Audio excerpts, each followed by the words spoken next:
Welcome to the Actors Talk with Gabby Kennedy. Now, we're being presented to you by UrbanFest 360, a film festival happening in Orlando, September 20th through the 21st. Now, today I'm joined by the beautiful Okema Moore, and she's done it again, y'all. She's been nominated for Best Director at UrbanFest 360, and we are all so proud of the work that she's doing. Okema has a rich history in entertainment and has been nominated for some of the most prestigious awards that we know, including being Emmy nominated for an NAACP Image Award, and taking home the Best Director Award at the American Black Film Festival, ABFF. Okay. Now, women like Okema blaze the trail for women like you and me because she's committed to amplifying marginalized voices and building pathways for underrepresented creators in the film and television industry. Her accolades speak volumes, and they prove that if you bet on yourself and you work hard and do the work, dreams really do come true. So, Okema, welcome to the Actors Talk, and thank you. Thank you for having me. I'm so excited to be here. You've been doing such a phenomenal job on these interviews, Gabby. Thank you. Thank you so much for saying that. That means a lot coming from you, especially since you have your own podcast. Tell me a little bit about your show. So I am the co-host of A Conversation with Floyd Marshall. We are on all podcast platforms, but when we do record, we stream live on YouTube, but we live everywhere. I listen to us on Spotify because I'm a Spotify girly. Okay. But we're about the film and television industry, the entertainment industry, and we have interviewed some amazing people, from Hilliard Guest, amazing writer, to Patrick Coker, to we've had some up and coming names and some veterans in the game. And I'm just really proud to be the new co-host for that show. I started in January. I can't believe it's almost a year. And my boss and co-host Floyd Marshall is just, hey, Floyd. He's such a cinephile, and he's such a he's a good human, first of all, but he's a cinephile and he's a filmmaker, and he's such a forever student. And working with someone who's a little bit older than me, but who respects me as a woman, as a filmmaker, as a director and a decorated individual in the game, and as that slightly younger voice that's like, we can make this prettier, we can make this different. Yeah, I be like, I know that man's sick of me, because I always am like, you know what, we can change. And I'm not trying to change things, but I feel like he has this beautiful podcast that was very much popping before I ever got there. Yes. And now we have an opportunity to kind of, Wonder Twins activate it and make something even better. And I'm really excited for what I think that we can really accomplish in 2026. So in seeing how you are doing what you are doing and being so impressed by that, I'm excited to share your work with him so that he can see some of the things that you're doing that I've asked about for us.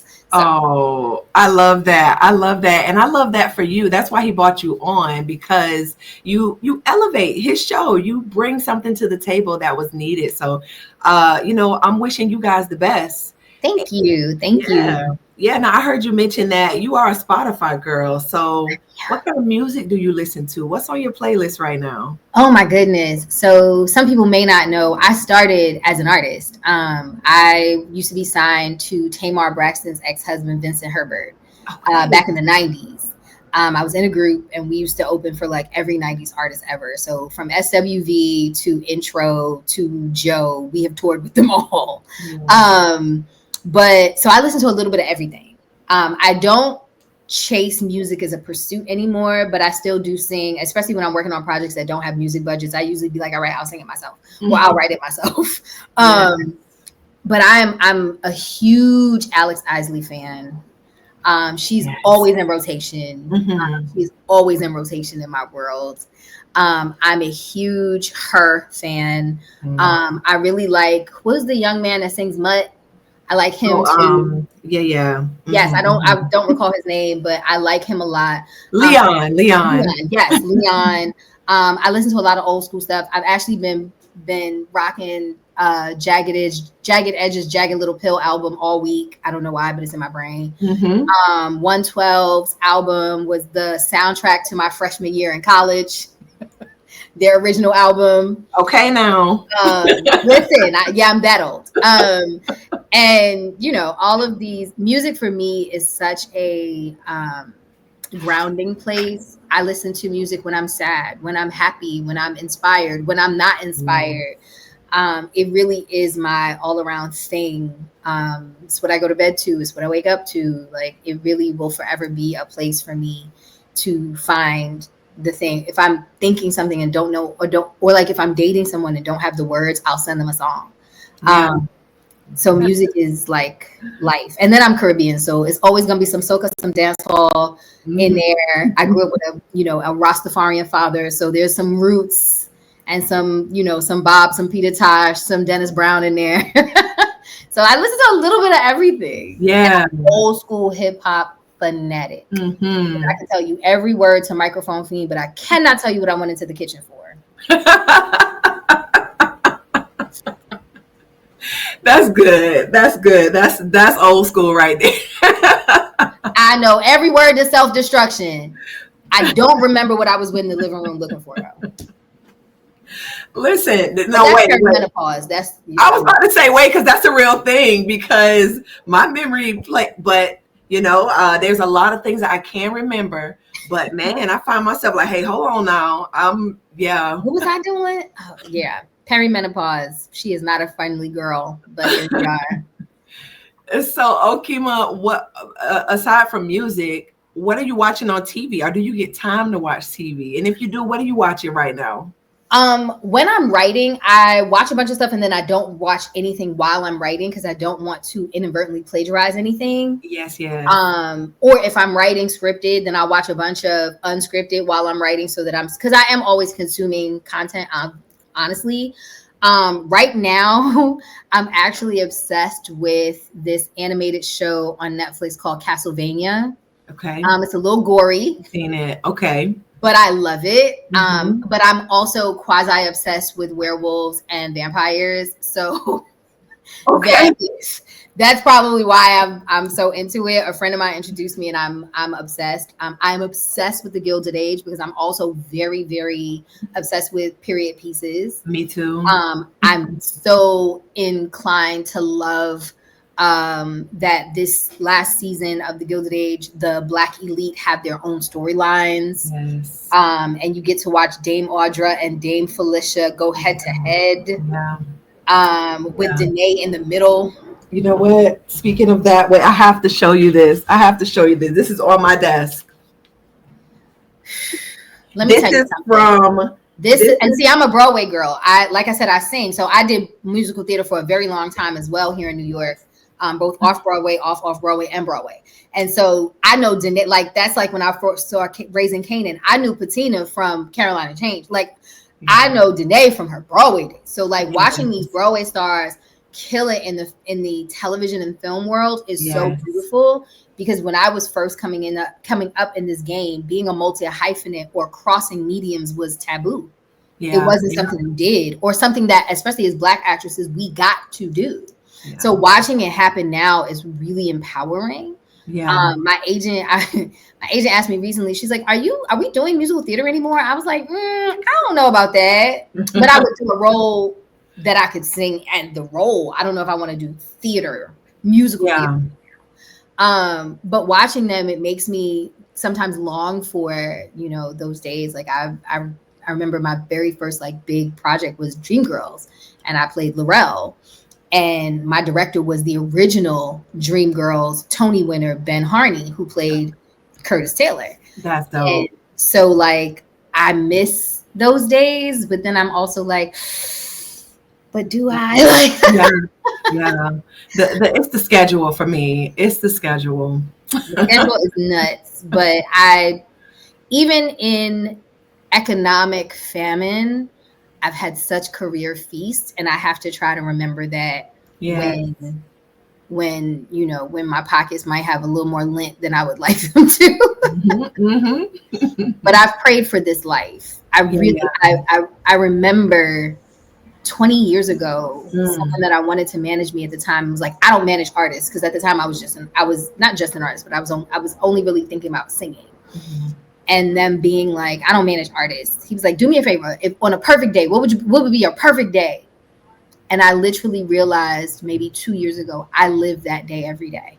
Yeah. Yes. Oh, that's good. You singing a tune that a lot of us can attest to. That is real. I remember the days of praying for the lifestyle that I live now, and I have worked. That's why I said that about you. You have worked to live that life. Child, I'm still working. Now I got to get people to invest in me as Okema, the feature director, Okema, the television director, because that's my ultimate goal, to direct episodic television and features. Okay. So talk more about that. Like, what would it look like, maybe 5 years? I'm not even gonna say 10. What career? Maybe as old as I am, don't say 10. Listen, as good as you look, I'm gonna say 20. Okay. Come on. No, I think that, I'll be honest with you, I'm very confident that I'll be directing that I will at least direct my first episode of episodic television within the next 2 years. Oh yeah. I believe that. I believe that wholeheartedly. And because of that, I can say in the next 5 years, I'll have a good portfolio of work, and prayerfully, I will be able to do what God says, and I will be able to be fruitful and multiply, in that I will utilize my space and my position to position other women like me to do the same thing. Yes. That's beautiful. Because that doesn't, be fruitful and multiply wasn't about just making babies. That's right. It was about making more believers, or making more creatives like yourself, or making more space for people. It's not just about procreation in the biological sense. That's good. Somebody needed to hear you say that too, because be fruitful and multiply. People feel like, just have babies and just keep going. And as a woman who biologically has not been, unfortunately, blessed to be able to have a baby, for me, it's very important that I do as God says in the way that I am able. I'm not able to have a baby. I'm not able to, biologically procreate, unfortunately. But, I just did a project about a child. I have literally 3 more projects on my docket before this year is over about a child. Listen, God. So he's giving me my dream. It's just in a different way, and I'm okay with that. Yes, that's good. That's good. I want to shift a little bit and talk about More Than Enough Media. Will you tell me about your media company? So More Than Enough Media is a small media imprint of my Okema Stairs, B, Take 1, MOS. Yep, that's good. Got it.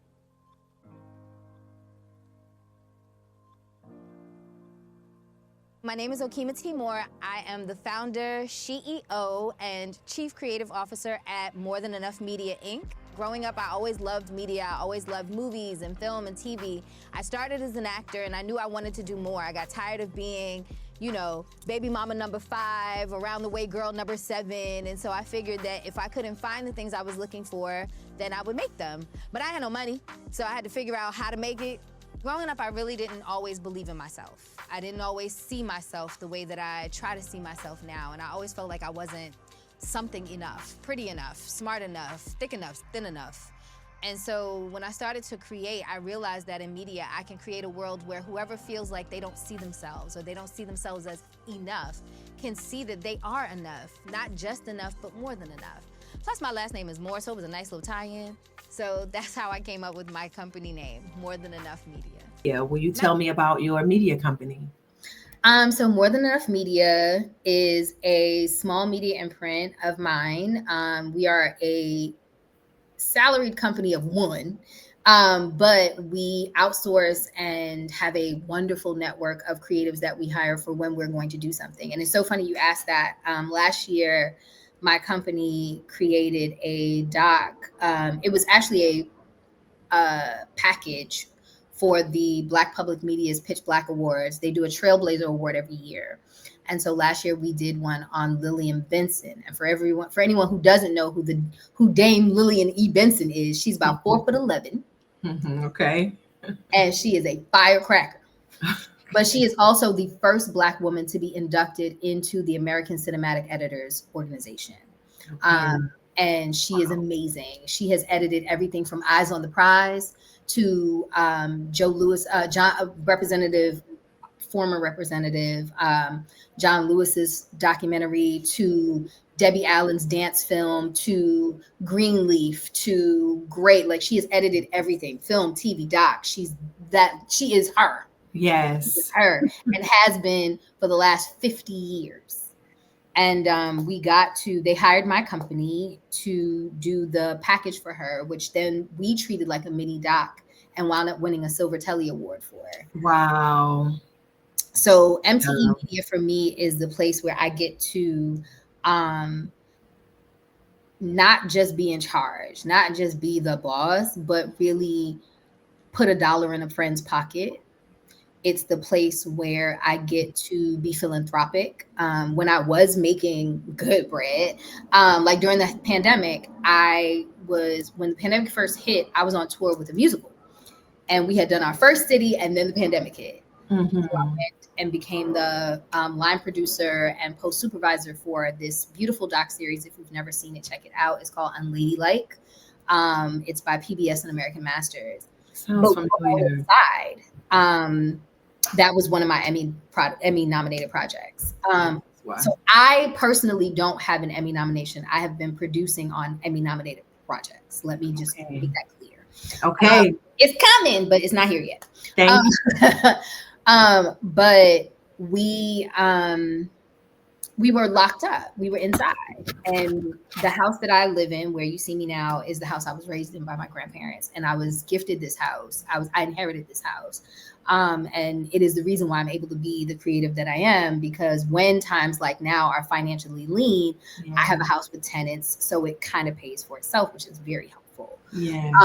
At times when money is not moneying. So when I was making very good money and we weren't outside spending it, I used my company to pay people SAG dues, to get people groceries, to give artists grants. And I did those grants for 3 years until 2024, when life changed a lot. But it's the space and place for me to make the things that other people don't believe in.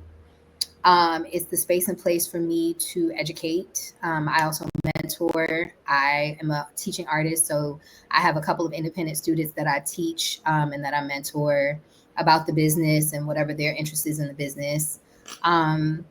It's my playground that I'm always looking to share the sandbox with other people with. And I'm prayerful that when I get back into a place where I am fiscally stable, I'm able to reenact and reinstate the grants that I give out, and I'm able to grow the company a little bit to at least get one more, to at least get a, part-time assistant and to build, a true 501c3 philanthropic arm for media education and opportunities. And, but I'm very proud that, but from a business standpoint, it's also the way that I'm able to be paid through these networks. I'm an S Corp. I'm not an LLC. That's why I'm More Than Enough Media Incorporated.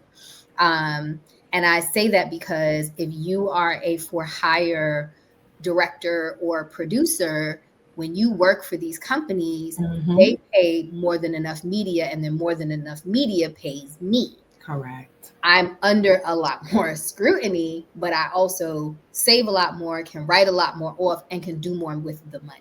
That's right. And so it is also a way for me to take care of myself, because I feel like my biggest flex with the company was the first time I got a tax statement from me to me, or when I opened my 401k account through the company and did a employee match, but I was the employee and the employer. Matching it dollar for dollar. And it wasn't a whole lot of money, but it was the idea that I can, we work in a business that's not set up for retirement and pensions and all of that if you're not consistently working at a certain level. Mm-hmm. And so, I wanted to begin to save, because when I left corporate America, I lived off of my 401k for the first year and a half. Mm-hmm. So I didn't have savings. Yeah. And so I wanted to be able to at least say that I'm saving something even as I'm surviving, because that's important. Yeah. So it's my umbrella for all the things that I want to do for myself, for our community, and for our creatives. So you are forever going to be blessed for the work that you're doing, the way that you're teaching people, helping people, guiding them, providing information. Even what you just said about your escort, like that's good information that a lot of people don't know. Sometimes when you are working, people don't want to cut the check to you personally. Sometimes your name ain't even your name. How you gonna cash your check? And you didn't tell you, it happened for me. I'm trying to cash my check and y'all didn't roll it out. So it just gets like that. And that is valuable information that can help independent filmmakers just grow in this business and be able to create whatever projects they want to create. So thank you, thank you for being a light and shining light and guiding people through your media company, and just more than enough, Well, it's also my reminder. I mean, I grew up with, I didn't have the easiest childhood. I had very special moments and special opportunities, but I didn't have emotionally the easiest childhood.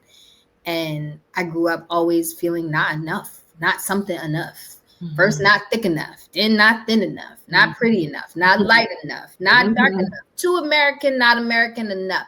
Like it was all these things. And so, when I founded my company, I called it More Than Enough, not just because my last name is Moore, but because it was my consistent out loud reminder to myself and to the world that the world, the land of not enough is not okay. And it's not where I want to stay and live and be perceived. Yes. Every time you say to me, Okema T. Moore, owner of More Than Enough Media, you've said out loud that I'm more than enough. I'll take it.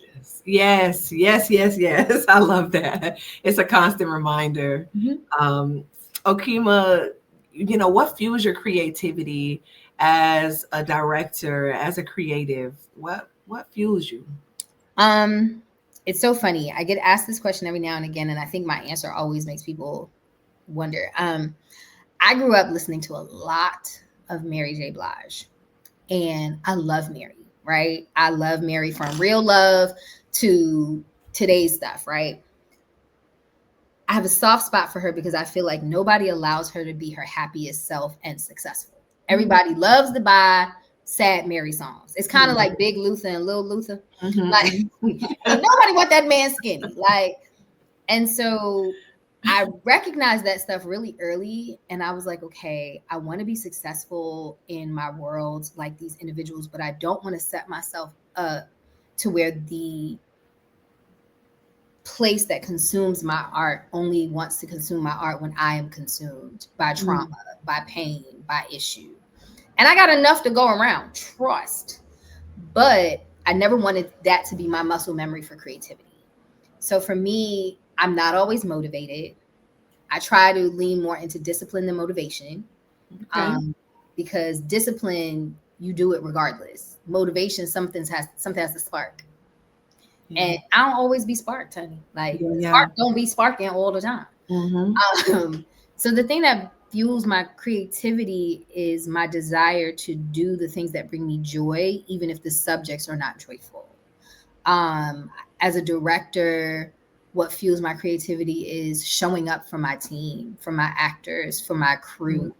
Am I showing up as a good leader? Because I wasn't always a good leader. When I first started this, I was actually a hot raving mess. I was not kind. I was not patient. I was not humble. I was coming from Wall Street and working on Wall Street. I became the very monster I was running from and did not know. Yeah. So some people that really loved me and knew my heart pulled me to the side like, sis, this ain't it. Yeah. I cried for some time because I didn't realize I was being so terrible. And then I made it my business to never have somebody to be able to say that to me again. It's funny. I ran into a good friend of mine, DeVal Ellis. We all know who DeVal is. I directed DeVal in one of my first full-length theatrical plays back in 2014 here in New York. And we were talking, and he's like, I'm so proud of you. So how far you've come. And I'm telling him the same thing. And we're like giving each other so much flowers. And he was like, so you stopped yelling at people on set? And I was like, yes. I was like, you know why? Because you And there's a wonderful actor that is doing an off-Broadway right now where he's the understudy to Andre Holland. His name is Stephen Cofield. Okay. And this other wonderful actress, her name is Shauna. This other wonderful actress from Florida, her name is Jameer. They are the crew of mine, the team, the acting team that loved me enough to tell me I wasn't doing well, and that got me together. And so I just want to always show up for myself and my work and the people that are working with and or for me as my best self so that they can give me their best. And if I'm not my best, to be honest about in this moment, I'm not feeling my best or I'm not able to give my best. So being transparent, get the support I need to do that. Yeah. That is what fuels my creativity. Being able to be genuinely and authentically who I am, but doing the work to make sure who that is still my best version. Yes. That is so profound. That's profound. Just a little bit here. I feel like it might help somebody. When I started, I talked to you a little bit about my journey before. I started in 2008, but then in 2018, I rebranded as an actor and I went back in. But before I went back in, I let God do the inner work. I didn't just jump out and be like, okay, I'm gonna start acting. I knew how to get back in and create the business, create the brand, create the look, do all my social media stuff. But something else had to happen inside in order for me to relaunch and do the work that I was supposed to be doing, not just what I wanted to do or what I thought it might look like, or, follow behind somebody's footsteps. I let God do the inner work from the inside out. And that's the person that sits in front of you today. So I didn't just try to come out and just, whatever, and take the same habits. And I try to be, change my mindset around what I was. And it doesn't happen overnight. It does not. We have to make sure that we give ourselves the same patience and grace we give everybody else. Here's the thing, especially to my ladies. Give yourself as many chances as you gave that man. Oh, that's good. That's good. Count them up. Count them Give up. yourself as many chances as you gave that man that didn't like you, that wanted to experience you, but did not like you. Oh, yes.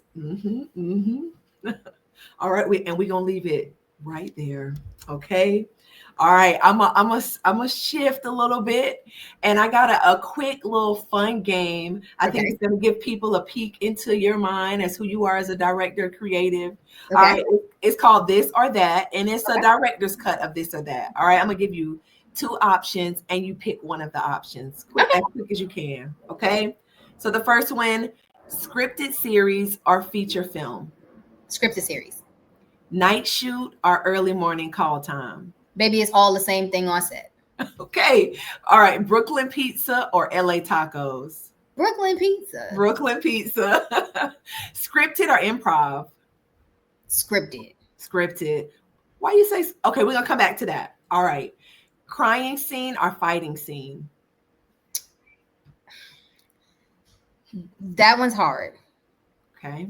Because I don't believe in asking an actor to cry for me. I believe in asking an actor to give me authentic emotion. And if the tears come, they come. Yeah. So that one's hard. But I love a good action scene, baby. Flip somebody over a table. Just make sure there's a mat and somebody making sure that you don't get hurt. Okay.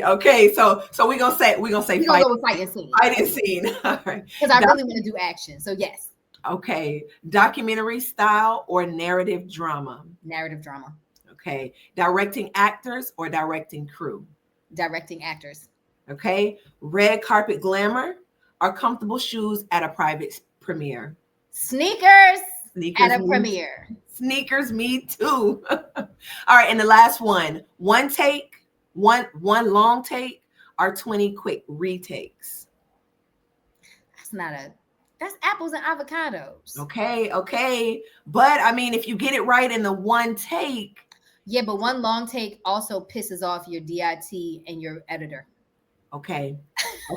So I'm going to say 20 quick takes. I'm going to say 20 quick takes because at least with that, when it's time for me to scrub through that footage and do my director's cut, I don't have to figure out a time code for the take I like. Yes. I could just say I like take number 13. Yes, shout out post-production, baby. All right. Now, what we came here to talk about, I'm so enjoying this conversation. This is good for me. Now, I'm gonna play a quick I'm gonna play the trailer for Laundry. Okay. And then we're gonna come right back and get into the conversation about this short film. All right.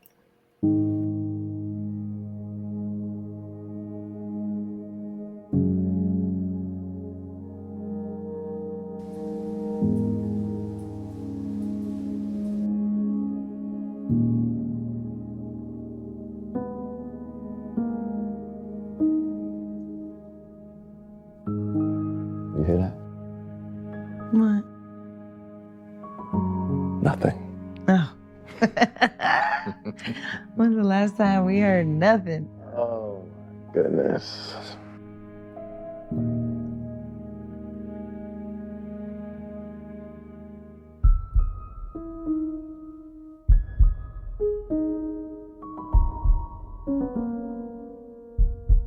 Hunter!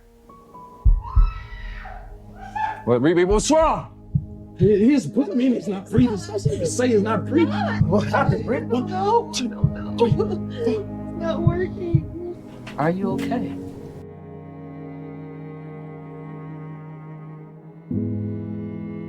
I lost my son.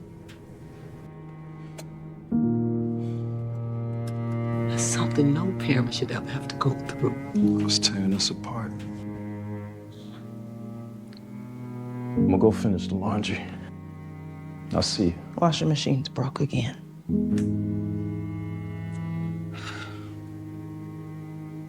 It's time to break the silence. To admit that both of you are hurting, and it's okay to lean on each other. It's not about being right and wrong at this point. It's about healing together. Crying is like taking your soul to the laundromat. So just let it out.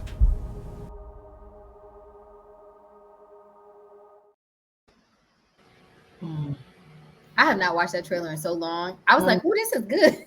That was a good trailer. That was a good trailer. That is intriguing, and I want more.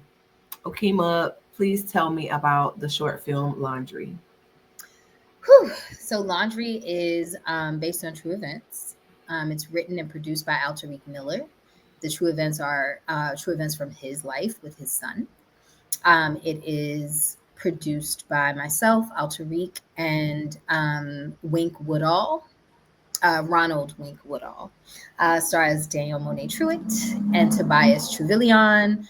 Our son is Aaron Adatola Kingsley. You might know him from 1001 with Tiana Taylor. Danielle, you'll remember from Law and Order, Organized Crime. Tobias has been in everything. It's too much to name. And it also stars the lovely and talented Arlene A. Magruder and Lamar K. Cheston. The story is heartfelt. It's a little tough, but there's so much joy baked in. And it's just a reminder that growth, grief, and healing under the right circumstances all come out in the wash. Oh, that's good. That's so beautifully said. Now, you know that we're doing this whole thing for UrbanFest 360. Why is it important for you to tell urban stories, to be an urban storyteller? Because I think we have a certain voice, we have a certain nuance culturally, but also we have the opportunity to humanize urban stories and let people know they're also human stories. Yeah. These things could happen to anyone that looks like anything from anywhere. It's just in, how it plays out that makes the difference of the, geography or the culture. I think that it's important that everybody's voice gets heard in whatever way. You hear a lot of people say, like, I'm tired of slave movies. I don't want to see that anymore. Well, somebody needs to see it, especially the white people in this world. Yeah. Right. I'm tired of bang, bang, shooting up. Well, you know what? Somebody grew up in that and they see themselves, and maybe they want to see them be a different self or a better self. So they see that, or they've changed or not. And they just want to see something that reminds them of, you know, the life or the space that they grew up in, or they just want to be inter-freaking-tained. Yeah. You know, our stories don't always have to be for the culture. Yeah. Our stories don't always have to be, you know, we deserve all of this. We deserve the heaviness and the heft, but we also deserve our own Pineapple Express and our own Bill and Ted's Excellent Adventure and our own, you know, our own just because it's funny moments. Everything doesn't have to be for the culture, but it's important that in urban stories, we give ourselves the space to be every type of Black. Yes. Black does not look one way, just like fatherhood doesn't look one way. Husbandship doesn't look one way. Yes. Our story is one version of fatherhood and grief for a father. We never, when there's something with a child, you never hear about the father's perspective. It's always focused on the mother. The mother. And I know that that woman wrote, you know, grew that baby from scratch as one of my favorite, social media persons. She's pregnant right now, baby. She always yelling at her husband, "I'm growing your baby from scratch." But like, I know that she did, and I know that she carried all those things, but that man contributed. He is half of him. And we don't often, as someone who has gone through the loss of a child with several friends and that is close to the husbands of those friends, I know and have had firsthand visibility of what that looks like for a man and how lonely and empty it is for him a lot of time. So when Alan and Wink brought this story to me, I was really excited because most of my life, for people that don't know, I have locks under all this. But I spent most of my life with a Caesar. I had a baldy, like a low haircut for a lot of my life. Okay. So I was always and I was a tomboy when I was growing up too. So I was one of the boys. So I was always around boys, men. My father wasn't in my life all the time, but I had a lot of really great men that played the brother role or the dad role for me. And so when I got old enough to kind of check some of my daddy issues, I said I wanted to always be a safe space for Black men specifically, for men, but Black men specifically. And this project gave me a tangible opportunity. Yeah. What was the process like of taking this film from the writing pad and bringing it to life to where it's now a nominated film, not just once, but like multiple nominations? Because I only have 2 up here, but this film is nominated, has 5 nominations at UrbanFest. So what was that process like from Alterique bringing you this project to bringing it to life? Well, from what I understand, prior to becoming part of the project, Al's present manager, Larissa Bates, had spoken to him about telling his story. And then Wink, our EP and producer, encouraged him to do it and was like, "Listen, I'll help you put the pieces together. Let's do it." So then they came to me with the script. They had done whatever they had done in the background with them, working on the script. They came to me with the script, and it was beautiful, but it was long. And so Al, I commend him because at this time, it hadn't even been a year since everything had happened to him. So to put himself in the position to tell that story so raw is a beautiful sense of vulnerability that we don't get to often praise in a man. So I commend him tremendously for that. Yeah. And like, if you are a writer or a producer or a director, you know, somebody handing over that FDX file is a big deal. That's right. That's right. And when I commented about it being a great script, but being a little long, he trusted me enough to send me the FDX and say, "Play with it. Let's see what you come up with." Oh. And so I did not write this. I did not really change much. I just condensed and lost some things and helped him kill a few darlings, no pun intended. Yeah. And he let me do that. Yeah. And that's a big deal, especially when it's a story so close to home. That's right. And, you know, Wink was also great in that process. He had a couple of really good moments that he helped throw in there. And when we got the script to a place where we felt it was tight, we did a table read. We let the actors give us some feedback on their characters and how they felt about it. We made some tweaks again after that. We got a lock script. And then we went into pre-pro. I am a hugely adamant director when it comes to prep. Prep is so key. Absolutely. It's mandatory to do a good film to have good prep. I have learned from some of the best. My big sister and friend and mentor, Morinike Evans, she runs Mojo Academy. She is an episodic director. She's directed everything from That's So Raven to Grey's Anatomy. She's amazing. She's one of the few Black women in the business that direct single and multicam. My other girlfriend, Stacey Muhammad, another dope director. She's directed everything from Queen Sugar to Harlem. Rachel Ramis, I take a bunch of her classes, but I'm very big about prep. And so once we got into pre-pro, I figured out my color pattern, my color pattern, my colors and patterns for the look of the film, and worked on, we rehearsed, and we didn't have a lot of rehearsal time, but I got to have some one-on-one time with the actors, walk through their countenance, their projects, their process, etc. And we made it happen. And there was Al and Wink brought the crew together. I'm super excited about especially the female presence. Our DP was a woman. She's a Korean woman named Una. I actually just worked on her as an actor in a feature that I was just in. She was their DP. It's coming out next year. It's called Higher Love.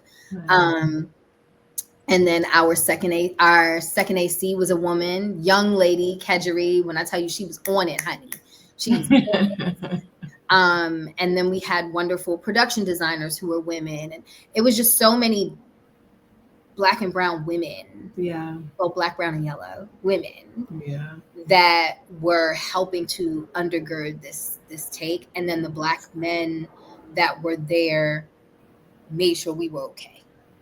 So it was a hard process. We didn't always see eye to eye. We had a lot of creative scuffles. But what helped us a lot was we also had a production therapist the entire time. Oh, yes. For Al and for some of the crew who are close to him, who were there when that happened too. Yeah. Her name is Candace Washington. She is incredible. She is a certified therapist, but she is a production therapist, and she is a co-founder with Wink for the production for the, what is it called? I always get it wrong. Wait, I don't want to mess this up. Okay, take your time. Mess it up. It is called the Production Wellness House. Okay. That's the name of their company, the Production Wellness House. That's and good. So Candace was our production therapist. She did one-on-ones with us prior to production. She did a group session with us prior to production. She was on set for production, especially when we did the scene with the son. She took Al and the other people that were affiliated with that moment in his life out of set. They were away from set when we shot that. She also then spent some time with Danielle, Danielle is a mother of two boys, two beautiful boys. Mm-hmm. So she took some time with Danielle to kind of she took some time with me whenever there was kind of creative differences and scuffles, to make sure that we always remembered why we were here. Mm-hmm. It was just really, really helpful. And I'm doing another project in November with a dad about his autistic daughter. I don't know how these things keep falling in my lap like this, but about his autistic daughter, and he's in the Maryland area, and so is Candace. So I plan to bring her onto that as well. Yeah. And so, it was a process, and it was a whole lot of bodies and a whole lot of minds and a whole lot of creative input that made this film what it is. And, it's not a perfect film. It's not,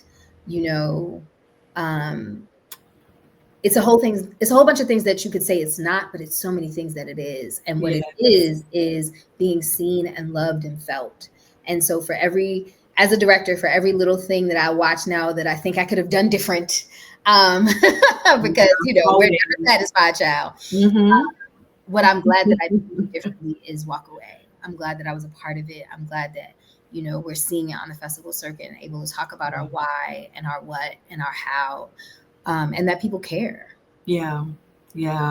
Oh gosh, I have my next question, but everything that you said mattered so much. All right, I'm gonna move on, because you mentioned so much about the cast and the crew that you work with.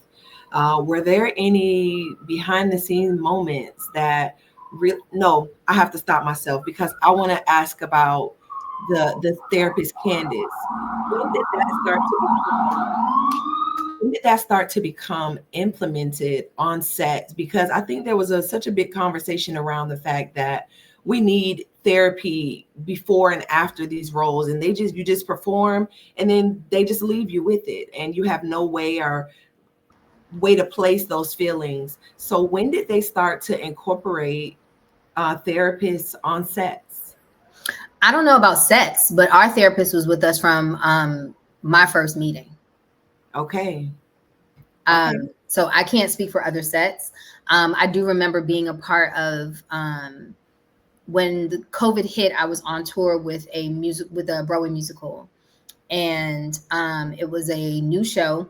Well, we were an equity musical. Let me not say Broadway, because we weren't at Broadway just yet. But it was a new show, and it was about slavery. It was about it was called Henry Box Brown. It was about the slave. If nobody's ever heard it, there really is a true story of a slave, an enslaved person who mailed himself to freedom. He wound up working his way in the plantation to get into the general store, and one day he realized that that was his way out. And so he literally mailed himself from the South to Philadelphia. That's dope. That's dope. And so our play was about that. But there was an auction block scene, and there was a strip away the child from the mother scene. And so we had a therapist in that team that would do sessions with us throughout rehearsals. And that was there for us for our opening shows. And that was the first time I had ever had that on a set. And this was theater. This wasn't even film. This was theater. And this is way before, this is 2020. So it's before the big intimacy coordinator phase. It's, but I love that the intimacy coordinator thing is now, because what people really need to understand is, even with intimacy coordinators, they're not just there for sex scenes. They're also there for the intimacy of emotional scenes.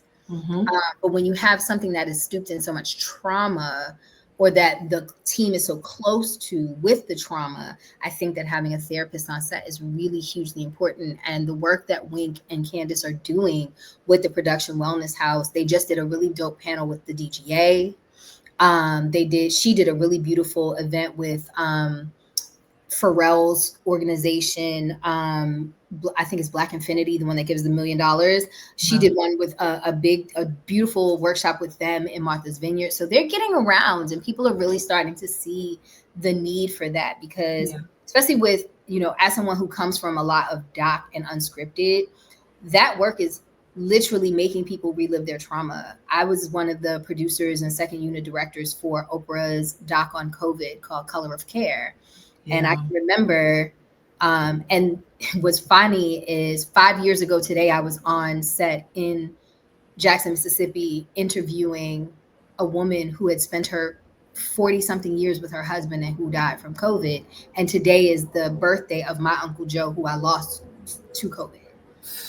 And so I'm grieving myself, directing this thing, and it was 2020. So I'm in 18 masks and whatever, talking to this woman who has lost the only man she's ever loved about this thing. I was traumatized. She was traumatized. It was I got myself together to do my job, and it was a beautiful interview. But I think I stand to think what it could have been if there was a production therapist there. And so this is the stuff that we have to think about. We can't just ask people to give and not take care of their giving. Like you just said, it makes people relive their trauma. As soon as I saw that happen in the trailer, I went right back to a moment that I had not personally, but after working in a hospital, I used to be in a different type of heart business, doing electrocardiogram, EKG.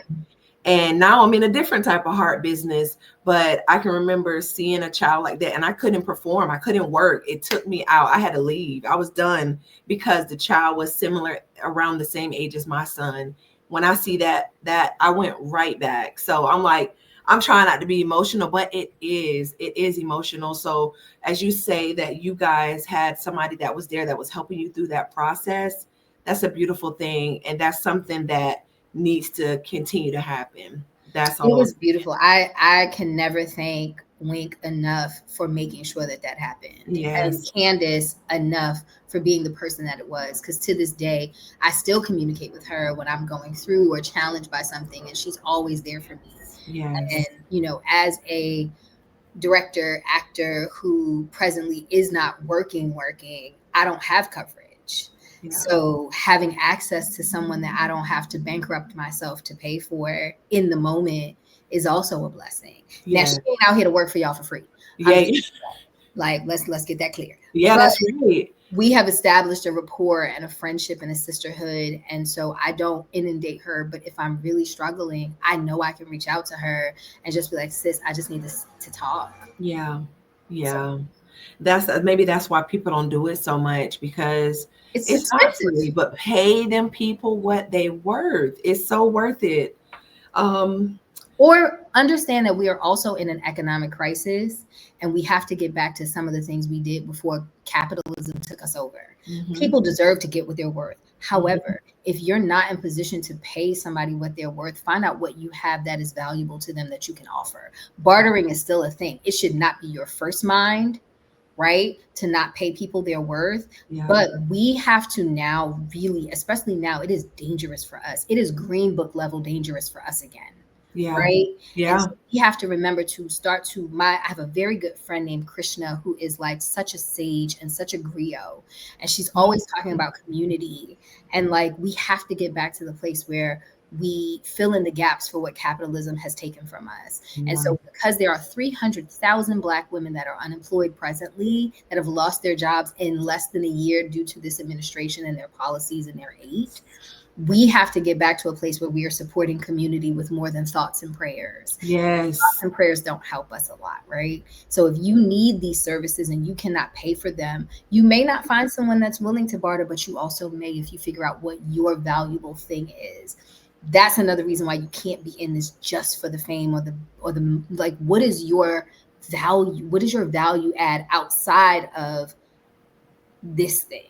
That's like, I know I can't pay her what she is worth for the project that I'm doing next, because it is a community project. Like we don't have a big budget, whatever. But I also know that she's getting ready to produce something. Yeah. I know that she, you know, maybe I sit down and really kind of walk her through what producing looks like. Maybe I sit down, like I have things that I can value add to her with her value adding to me. That doesn't equate to physical money. But if you think back in biblical times, let's not forget that currency was called talents. Yes. Oh, where you get this stuff from? You are profound. Like, that's not the first one you didn't dropped on me like that. Some of them I've heard from other places. I don't take credit for these things, but they come out when they come out because they're supposed to. Because a lot of the times I'd be like, before I get on these interviews, God, talk through me. That's right. So that I don't say silly stuff. But no, seriously, like in biblical times, currency was called talents. You paid for things in talents. Yeah.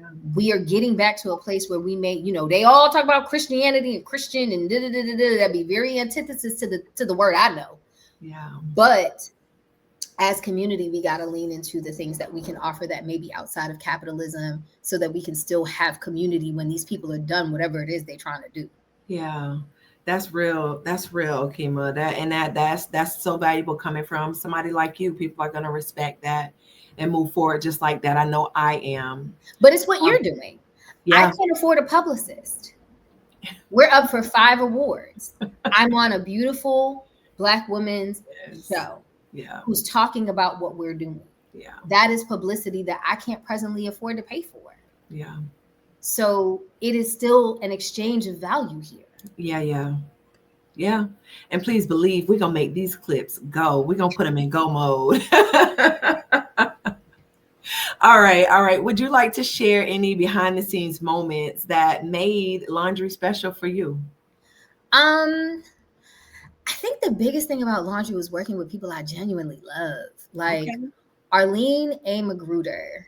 She is up for Best Female Performance. Here at UrbanFest 360. Arlene is like, if Caesar Salt was a person, child, like, like she's playing a very serious role here. But if you know Arlene gonna have a haircut a lip and a glass, and she wears eyeglasses, and she's always got these funky frames. Mm-hmm. Arlene is the life of the party. And like Arlene has been in commercials that I've directed, plays that I've directed. Now she's in this. She is the person, she is the actress when I need a solid, what we call lifestyle actress. And that's just based on age. And Arlene is, baby, she older than you think. But she looks amazing and her energy is amazing. And like, so working with her on my scripted directorial debut was huge. Erin, I've known Erin's mama since before she was a wife or a mother.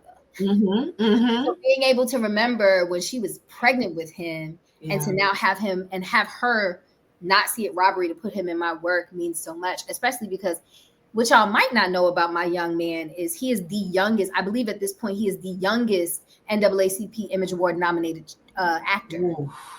Ooh. For 1001. Making history, yes. Our EMT, Lamar K. Cheston, that is family. Lamar, I am part of the Divine Nine. I'm a Sigma Gamma Rho. Lamar is part of the Divine Nine. He's an Alpha Phi Alpha. He's a member of Alpha Phi Alpha. I remember when Lamar was being made in college. Yeah. Right? So to watch the trajectory and the transition of his career and to be able, and I've had Lamar in so many of my projects. Yeah. So like, I think the special part was really working with people I love and meeting new people to love. I now like Wink is now a brother to me. Al is like is like family. Danielle, like that's my sis, and like her confidence in me to direct her as someone who works on a Dick Wolf production. Yeah. Like, and her saying, I want to work with you again. That is amazing to me. Yeah. You know, and I just finished a project with KJ Smith and Sky Black. And KJ, I can remember we were rapping and KJ was like, this is what you're supposed to be doing, sis. Being under your direction is why I felt comfortable to just go there. That made me cry. Like I went to the bathroom and boohooed like a little baby. Yeah. So like, it's really being able to create with people I love and meeting new people to love, doing the thing that I love. Like that for me is the special part. Yeah. If you could give advice to a young creator, I mean, probably as you already do, if you could give advice to a young creator that says, I want to do what Okema's doing, what advice would that be? Don't do what Okema's doing. Do what you're supposed to be doing. The thing you can do that Okema is doing is bet on yourself. Be the person, be at least the one person in the room that doesn't tell you no. Hey. Because there's a lot of no's out there waiting for you, but they shouldn't come from you. Yes. Ask for discernment in this business as you move through it. There are a lot of shiny things that are attractive that you want to do and touch and be a part of. They're not all for you. And they call it the gilded age because something that is gilded only looks shiny on the outside, but the inside is usually hollow. Ooh. So, you know, be discerning. Know your why. Why do you want to do this? If it's for money, I can promise you, especially right now, find a new thing. Please. If it's to be famous, be a content creator. Don't be an actor, a director, a producer, or a writer. If it's to be seen, figure out who you need to talk to see yourself. So you realize that being seen ain't really that special until you have something to show the people looking at the thing. Right? And then if you love it, do it. Don't worry about doing it big. Perfect only exists in the dictionary. Don't worry about trying to be like anybody else in terms of exactly to replicate them. You can want their success. You can want to be as motivated or driven or whatever, but like figure out what you want to create, how you can do it, and then just do it. It's okay if it's not good the first time. I got stuff y'all will never see. Yeah. This is my debut nationally and internationally. This ain't the first time I directed something. Yeah. Right? So like, it's okay if it's not great the first time because that's how you learn. You know what I mean? I wasn't perfect on Laundry. Some of the mistakes I made, whether emotional, tactile, whatever, is what helped me not make those mistakes when I was making, you know, KJ and Sky's project. And I learned, some of the missteps or mistakes I made on that set will help me with the next project. So it's never going to be perfect, and you're never going to please everybody. Mm-hmm. Are you pleased? Genuinely, are you pleased with how you showed up? Yeah. And how much you put into the thing? Yeah. If you are pleased, nobody else matters. It don't matter if it don't get into NAACP Festival. It don't matter if somebody doesn't tell you you're the best, whatever. Because let me tell y'all something. These accolades are great, but mama still need money to pay for the rest of the month, okay? Right. And that's just me being transparent. I don't know how I'm taking care of the rest of September. I have to go to LA next week for a project. I'm only going because they're paying. If I had to do it, I'd be in Brooklyn. Yeah. And that's so, like, are you proud of what you're bringing? If so, even if it didn't get a notice, even if you got into no festival, even if you never got an accolade for it, are you proud of it?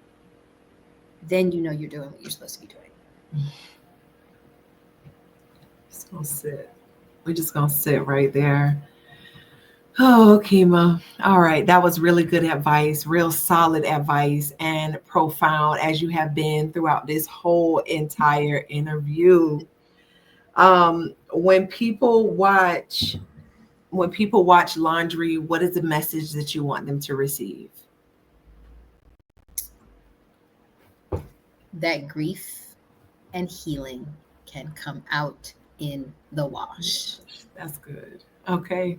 All right. So what's next for you? At the top of this interview, you mentioned that you love werewolves and vampires and stuff. Would you create any of that?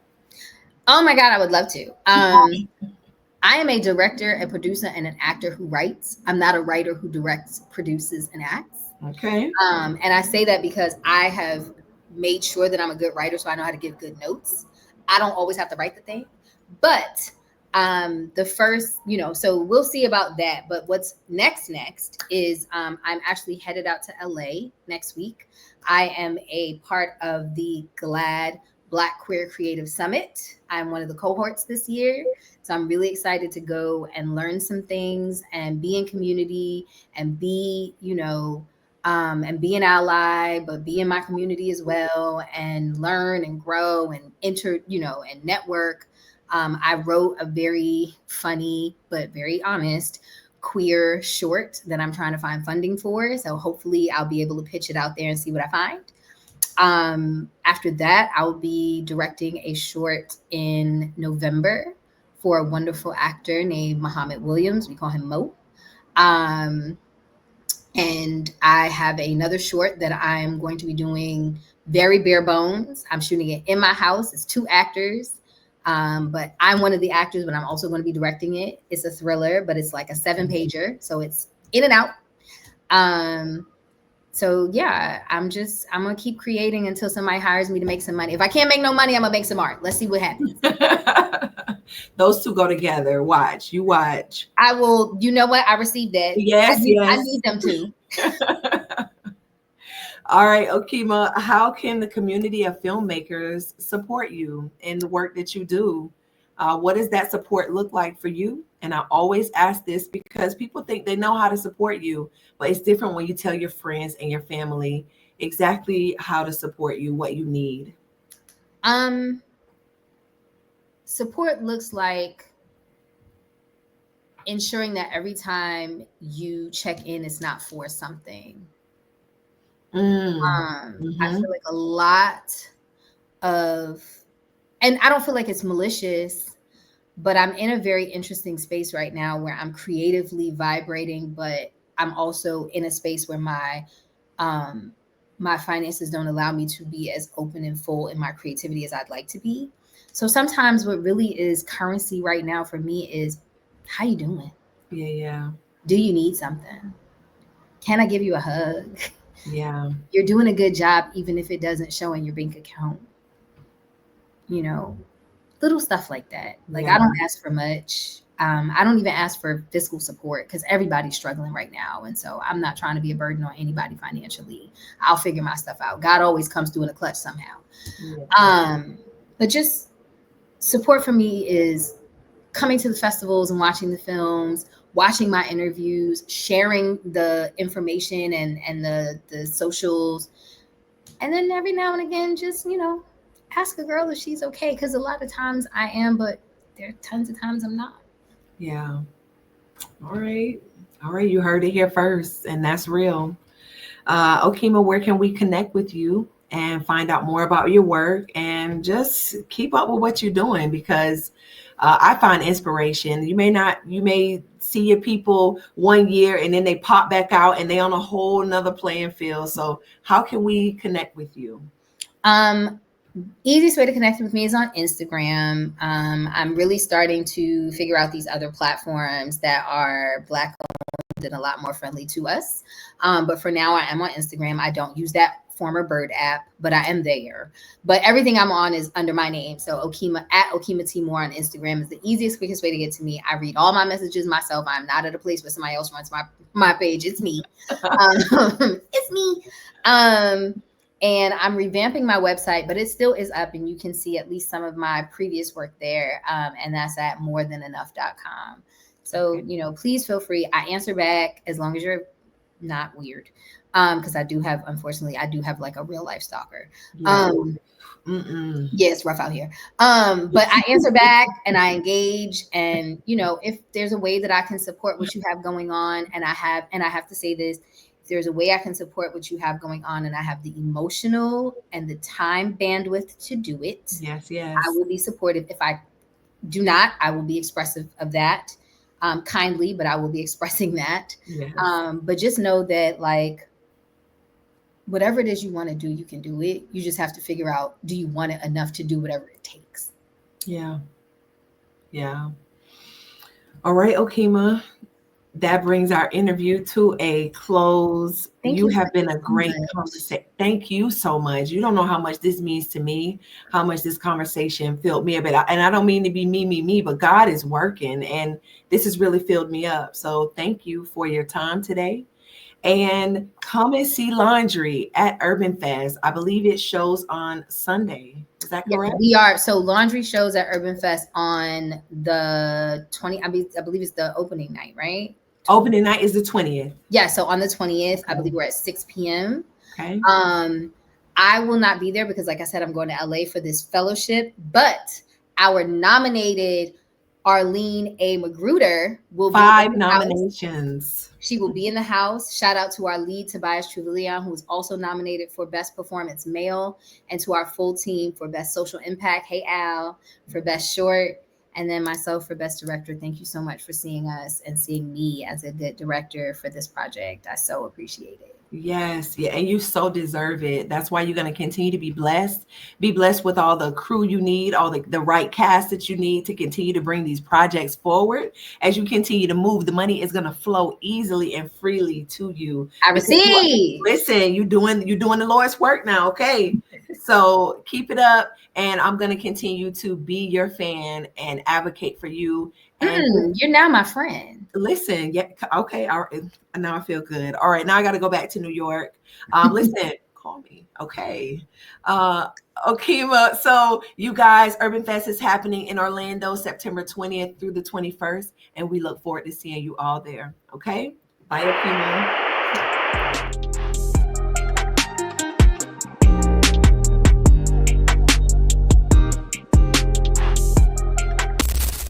We're on, girl. We are live. All right.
We're on, girl. We are right. live. All right.